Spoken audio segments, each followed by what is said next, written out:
سود کا گناہ۔ حضرت ابو ہریرہ رضی اللہ عنہ سے روایت ہے کہ رسول اللہ صلی اللہ علیہ وآلہ وسلم نے ارشاد فرمایا کہ سود کے گناہ کے 70 حصے ہیں۔ ایک معمولی سا حصہ یہ ہے کہ اس کا گناہ ایسا ہے جیسا کہ کوئی شخص اپنی ماں سے جمع کرے۔ مقروض کے ہدیے سے احتیاط۔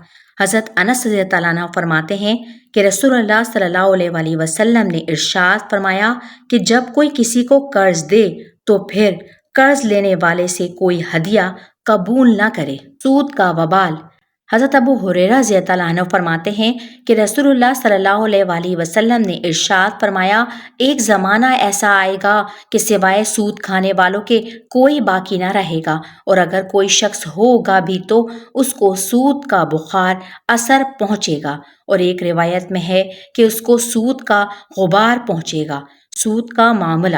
حضرت جابر رضی اللہ عنہ سے روایت ہے کہ رسول اللہ صلی اللہ علیہ وآلہ وسلم نے لعنت فرمائی سود کے کھانے والے یعنی لینے والے پر، اور اس کے کھلانے والے یعنی دینے والے پر، اس کے لکھنے والے پر، اس کے گواہ پر، اور فرمایا کہ یہ سب برابر ہیں یعنی بعض باتوں میں۔ حرمت رشوت۔ رشوت پر لعنت۔ حضرت عبداللہ بن عمر رضی اللہ عنہ سے روایت ہے کہ رسول اللہ صلی اللہ علیہ وآلہ وسلم نے لعنت فرمائی ہے رشوت دینے اور لینے والے پر۔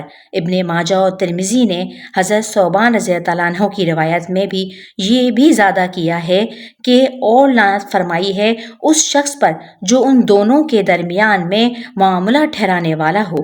رشوت پر دوزخ کا عذاب۔